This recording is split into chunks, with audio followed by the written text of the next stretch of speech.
my channel. I'm going to be doing a DIY video for you today. The inspiration came from this old dress that I picked up at my local thrift store. I love everything about it. The only thing I do not love about it is that it's twice the size of my size, so which is size 14. I love the sweetheart here in the front, and I love the lace flower details here. So that is the reason why I bought this dress. And if you turn this dress around, I love the v-neck on the back with the zipper. And this dress was originally $8.99 and I got it for half the price. I'm doing this video to show you guys how you can save money by picking up an old dress and transforming to something fashionable. Another reason is because fabric these days by the yard is actually quite expensive. So by picking up an old piece or a piece that you could actually find, if you can find something at Target for something that is on sale but it's quite big, you can transform it to fit you. So that is the cheapest way, instead of buying fabric by the yard and then getting patterns for it. So today I'm going to go show you guys how I'm going to transform this very long dress that does not fit me at all. The dress is pretty long, goes to the floor, and I'm really short, so I'm going to go ahead and chop the length of it and then take a couple inches on the side here and also a couple inches on the sleeves here as well. So I'm gonna go ahead and show you guys how to transform this using a sewing machine. There are other alternative solutions. If you don't have a sewing machine, you could definitely use the peel and stick, which is a sticker that you put on the seam, you fold it, and then you iron it. So if you are not good with needles or sewing machine, this is the best solution. The second solution is going to be the sewing kit. You could pick this up at the dollar store, which I did. It comes with all the needles and all the colored thread that you need. Hopefully, it's not going to be a big project where you don't need to actually go back out to purchase the thread or the right thread color for the dress that you're going to be doing the alteration on.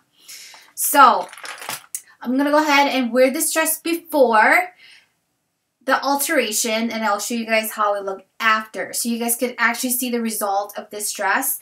So don't ever be discouraged if you find something that you like but it doesn't fit you. You can definitely alter it. Here are some of the few items you're going to be needing for this project. You're going to be needing a sewing machine. You're going to be needing a perfect dress out of your closet as a pattern. The first step you want to do is pick out a dress out of your closet that still fits you. I'm using this pink dress as my pattern. I'm going to lay that as perfectly as I can onto the black dress as a guide. I'm then going to be using some push pins to use as a guide for the bottom portion. And then using a ruler, I'm going to go ahead and measure 2 inches from the original dress. So this will give me a guide where I'm going to chop off the bottom. You can go ahead and use a white eyeliner or a chalk to actually outline your bottom. This will give you the guide where you can go ahead and chop the bottom. I'm now going to be using a pair of scissors, and I'm going to go ahead and cut where I line the bottom piece. The next step is to turn the dress inside out. You want to go ahead and eyeball 2 inches on the bottom and use some push pins and pin in the 2 inches in, and this will give a visual idea where you want to go ahead and start your stitching. You're going to go ahead and eyeball 2 inches on the side as well, from the bottom all the way up to the sleeves. And this does not have to be perfect.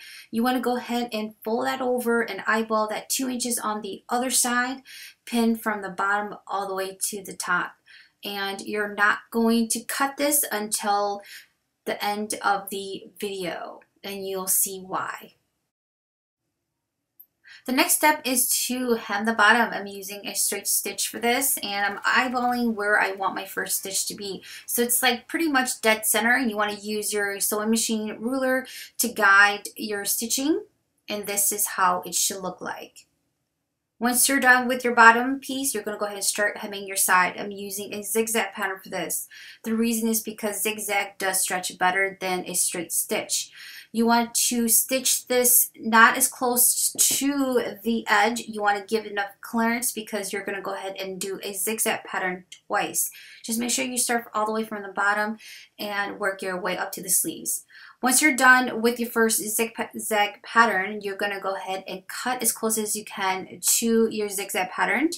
And the reason why you want to put this back on the machine is because the fabric will fray, and you want to lock in those fray edges by using another zigzag pattern.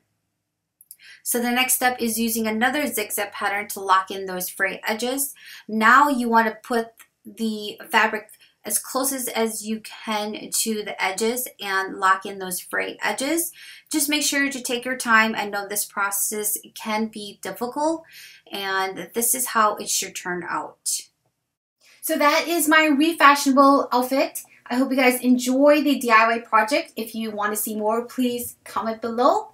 But I love this outfit. I didn't have to break the bank to actually buy this black outfit. So make sure that you shop with an open mind at the thrift store. Sometimes you'll find an old piece and you can transform it to anything that will fit your body or anything that it's fashionable for whatever occasion you are going to. So here's another view of the outfit.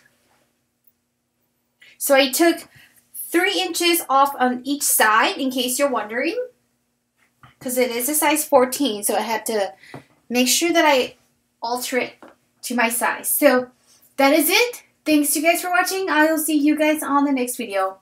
Take care. Bye.